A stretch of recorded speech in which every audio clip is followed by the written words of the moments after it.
Now, the news. Henry has just released one of the best blends of modern and classic that I've seen yet. It's called the SPD Cruiser, or Special Products Division Compact, Rugged, Ultralight, Suppressor-Ready Rifle. This was done in partnership with Field Ethos. At the core, you have a 4570 rifle from Henry with a 4+1 capacity. But it gets a little bit more interesting with the 16.5-inch barrel wrapped around in carbon fiber, and then it has a stainless steel core. I believe it's 416R stainless.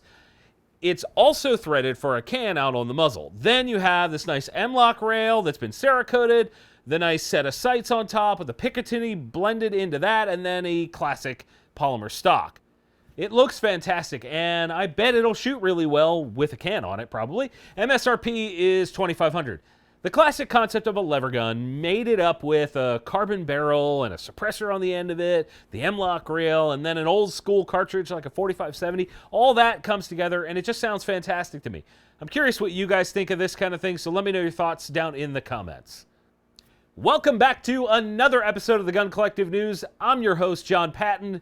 Hello. It's good to have you here. Welcome back. Our race to 500,000 subscribers on YouTube continues. Thanks to you guys. 2025 has been just a great year, and I would love to close it out with a bang. When we hit 500,000 subscribers, when we hit that mark, I'm going to do an amazing giveaway, and if you get subscribed right now, we can get that done a little bit sooner. If you're already subscribed, just hit the like button on this video to show your support. As always, thank you all for giving a shit. That's amazing. I appreciate all of you. Let's jump right into the news. We've got even more new guns for you guys this week. ACAR USA is back in the news last week with the meat stick, and this one is a classic over-under setup called the Marsh Magnum. This is a bit different than a lot of over-unders because it's actually chambered to take the larger 3.5-inch 12-gauge shells. The barrels are 28 inches long. It has a vent rib with only a front bead sight. Does not have a mid bead, and the barrels are coated in flat dark Dookie Cerakote, and the furniture has mossy oak shadowgrass camo on it. MSRP is $1,120, and I gotta be honest, I like my shoulder unbruised and undestroyed, so I'm gonna pass on that setup as a concept. Maybe I'm being a bit of a baby about it, but 3.5-inch shells out of an over-under does not sound pleasant. I'll skip that one. In other classic gun news, Taylor's has announced that their TC73 is available for SAS competition. That's cowboy action stuff. And since I never covered this gun, I wanted to hit it this week. It has an 18-inch barrel, 10-round mag tube, and it's chambered in 9mm. We covered a 10mm lever gun. We've got a 9mm lever gun. There's also a threaded barrel, so you can run something on the muzzle as well, like a can, a comp, whatever. And the MSRP is $2,000. Now, this is a beautiful rifle, and Taylor's is known for being a premium brand, so I'm not really surprised at this price, but it's a pretty gun. I don't know, it's kind of expensive. I don't know if you guys would like it, but it's nice looking. Ruger is back in the news this week with yet another new version of the American Gen 2 rifles. This time, it's the Patrol version. The thing that makes these unique is the 16-inch bull barrel with a threaded muzzle. It's also got a dark sort of splatter finish on the stock and removable box mags, of course. That's very nice. They'll be available in 308, 5.56, 6 ARC, 338 ARC, 300 Win Mag, and 7 PRC. MSRP across the board is $729. I gotta be honest, the idea of a more compact 338 ARC bolt action sounds like fun to me. 6 ARC could also be interesting out of a bolt action. Cool. We have a bunch more new guns to cover. We got lots going on this week, so let's spool up the minigun and blast right through them. It's rapid fire time.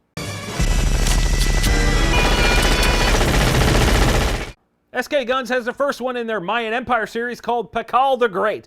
This is a 500-unit limited edition that starts with a 38 Super Colt 1911 and ramps it up with a bunch of gold accents and Kieranite grips for $2,700 MSRP. SIG is pandering to the MAGA crowd with the Freedom series of guns. There's the 1911X Carry, the 1911X Full, and the 365X Macro. All of them have a white slide with the word Freedom down the side. $50 of every gun will be donated to Turning Point USA. MSRPs on the 1911s is $1,650 and the Macro is $700. MSRP. I don't really hate these guns, but this appears to be kind of a grift on SIG's part to maybe ride the emotional wave after Charlie Kirk's assassination. They've never supported them publicly before that I could find. I don't know. It's weird. Custom and Collectible Firearms released a new limited edition of 50 Daniel Defense Mark 18s with a 24-karat gold plating on the quad rail. Damn, Daniel. They picture it with a gold mag and a gold optic, which is super cool, but you don't actually get that with this one. It's a bit of a bait and switch if you ask me. MSRP is $3,300. That's a lot of money when really all you're getting is a Mark 18 with a gold quad rail. That's it. Sons of Liberty has a new limited edition as well. It's their Mark 1 rifle in an 11.5 and 14.5 inch barrel length with jungle or beach frog skin camo, the World War II stuff, very similar to the Beretta A300 Raider shotgun we showed last week. MSRP is $3,200 on that. Caracal USA is back in the news for the first time in ages, really. The CMP9 and CMP9K are actually available in the States now and feature a 9 and 6 inch barrel respectively. They both have what's being called an advanced blowback system, but there's not really any info on what that actually means. They also use MP5 mags, which I like. MSRP is $1,833 on both of those. I hope it's good for that money. Smith & Wesson is in the news this week as well. They've added a carry comp model to the Shield X lineup, which seems to kind of not be that talked about right now. This is a performance center gun, which doesn't seem to mean much on their polymer frame guns these days, and it has a 3.6 inch barrel with a comp cut into the nose. MSRP is $700. I don't hate it. I think it could be cool. In fact, it could be a good competitor to the MC9 Prime or like the X Macro, guns like that. But the question is, do you get excited about this thing? I don't know. I haven't heard a lot of people talking about the Shield X. Is this gun getting you excited? Let me know your thoughts down below. And while you're typing that out, let's hear from this week's sponsor, Woox. The new Woox Bravado furniture offers a blend of modern and classic for your lever action. The stock has an adjustable cheek riser, the front end has checkering and a flared ends for grip, and then you have M-LOK on the handguard and the stock. I love the blend of walnut with the modern styling here, and they're doing these now for both Henry and even Marlin lever guns. You could be set the heck up with the new Woox Bravado stock and handguard. Transform ordinary into unforgettable. Thanks as always to Woox for supporting TGC. We really do appreciate them for sure. They've been with us for a long time, and that's great. That Bravado stuff looks really good. Let's keep it rolling with this week's Friendly Fire question. If you want to ask me a question, slam it down in the comments with the words Friendly Fire so that I can go back and find it. That's how this works. It's very helpful when you do that. Thank you all for joining in my fun. Our first question this week is from Mega Trooper. What a good name. And he says, will you cover the Rifle Gear exclusive Langdon Beretta 92? Probably not. The way we pick guns for review is kind of like a few factors: availability, affordability, personal interest. Do you guys care? Not in that particular order. I'm trying to get to a point where we're featuring the latest stuff for you guys. So please let me know if there's something you want to see us rate on our 25-point scale. If you have no idea what I'm talking about, go watch one of our reviews. They're great. PA Jarhead says, what do you feel about 8.6 Blackout? I think the jury is still out. Ammo is very expensive, and the cartridge, while it's a lot of fun, isn't the answer to the biggest issue in the gun industry that's currently going on, which is affordable guns. And 338 ARC coming out is going to make it even more muddy in the subsonic waters. I'm not saying it's dead by any means, but I am saying it's not going to explode in popularity anytime soon. And Alex Keys says, do you think metal 3D printing will be one of the top ways to make firearms in the next 2 to 5 years? Probably not to make guns. I think it has applications in other stuff, especially with cans, but maybe not making guns. 3D printing doesn't necessarily solve manufacturing challenges for more guns because they aren't designed to be made that way. You kind of design around the way you're manufacturing. And flat surfaces are currently necessary on most guns, and 3D metal printing kind of leaves a rough finish that would require machining anyway.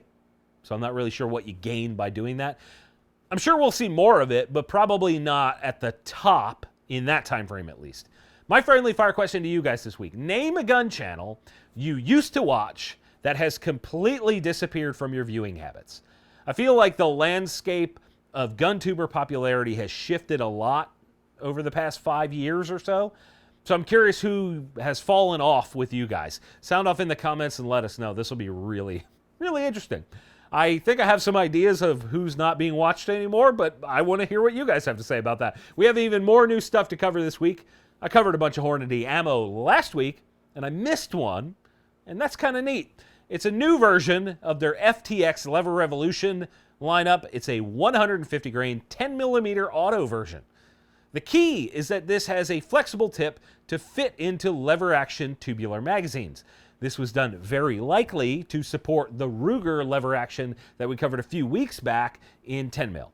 The unfortunate thing is that it's only going 1,220 feet per second out of the muzzle, and ideally it would be closer to like 1,400 to 1,500 feet per second. So it's kind of a soft load in my opinion. MSRP is $32 a box.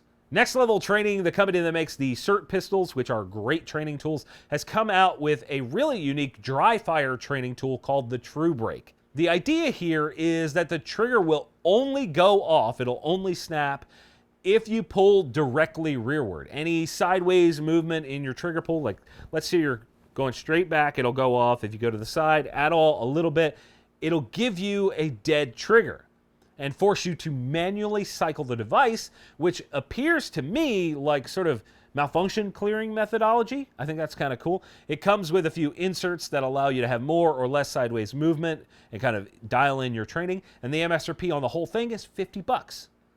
I'm not saying something like this has never been released, because it may have been out there, but I've never seen it if that has happened. I've never seen anything quite like this. And if you're really focused on dry fire training, it could be a great tool to get dialed in. I think that's a really great idea. And the guys at Next Level are great too. In gun industry news, the NICS background check numbers for October are in, and yet again, they're down. However, it's not as bad as previous months this year. In October 2025, we did 2.34 million background checks, which is down about 30,000 from 2024. Not that big of a difference. It is up from September by about 413,000, which is very positive. Our yearly total so far is 21.7 million checks, and that means in order to hit a yearly total like last year's 28 million, we're going to need a huge end of the year, and I just don't see it happening unless something crazy happens. In fact, unless something crazy happens, we will have fallen back to 2015, 2017 numbers, where we were sort of averaging about 25 million per year. The Trump slump has really done a number on gun sales. It really has. It will be interesting to see what happens in January when all the suppressor shenanigans start to unfold for the industry. That's going to be really interesting. That's it for this week. Be sure to tip your waitress or something. And if you want to go see more TGC videos, go watch one of our reviews and let me know what you think. No, seriously, go do that. That would be awesome and helpful. You would probably enjoy it. Now get out. Goodbye. See you next week. Toodles.